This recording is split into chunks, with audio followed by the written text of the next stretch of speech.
ఇప్పుడు మీరు ఎమ్మెల్యే అయిన తర్వాత 3 సెషన్స్ అయినాయి కదా. డిసెంబర్లో ఒక సెషన్, ఫిబ్రవరిలో ఇప్పుడు ఒకటి. ఈ 3 సెషన్స్లో నిర్మాణాత్మక చర్చలు జరిగింది, ప్రజల సమస్యలు గురించి చర్చ జరిగింది చాలా తక్కువ అంటారు. తక్కువ ఏంటంటే అసలు ఉంటే కదా, ఏ సమస్య మీద మాట్లాడారు ఒకసారి చెప్పండి. ఈ 9 రోజులు తీసుకుందాం. ఈ 9 రోజులు ఏ సమస్య మీద మాట్లాడారు? ఫస్ట్ సంతాప తీర్మానం అయిపోయింది. రెండవ రోజు బడ్జెట్ ప్రవేశం అయిపోయింది. మూడవ రోజు బడ్జెట్ మీద ప్రసంగం అయిపోయింది.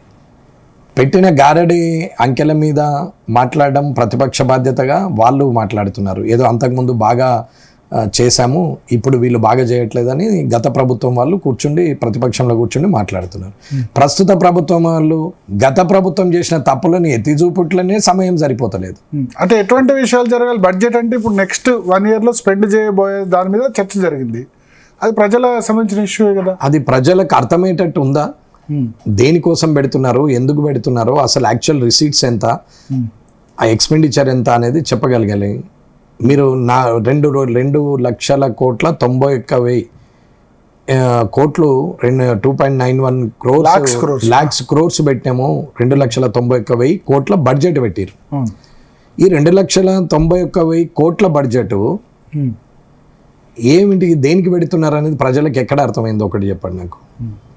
పద్దుల గురించి కూడా చర్చ జరిగింది కదా, చాలా పద్దుల గురించి కూడా చర్చ జరిగిన రాత్రి 3:30 వరకు ఎన్నడూ లేని విధంగా నాకు తెలిసి బహుశా ఏ రాష్ట్రంలో కూడా అసెంబ్లీ ఇంతసేపు రాత్రి 3:30 వరకు జరగలేదు. మార్నింగ్ 10 నుంచి రాత్రి 3:30 వరకు జరిగింది ఒకరోజు రికార్డ్. ఏదో సినిమాలో డైలాగ్ ఉన్నట్టు, ఎప్పుడు వచ్చినా మనకి కాదు ఎంత పని అయింది అనేది ముఖ్యమన్నట్టు, ఎన్ని గంటలు మాట్లాడినాం అనేది కాదు, అసలు ఆ మాట్లాడిందల్లా అర్థం ఏమన్నా ఉందా అనేది మీడియానే చెప్పొచ్చు. మీడియా అన్ని గంటలు 3:15 దాకా పనిచేసాం కదా ఉదయం. అరుచుకోవడానికి, తిట్టుకోవడానికి, దాని మీద గొడవపడడానికే సమయం పట్టింది తప్ప దాని కంక్లూజన్ మాట్లాడరు. ఒక పద్దు ఉంది, పద్దు మీద మంచి చెడు మాట్లాడాలి.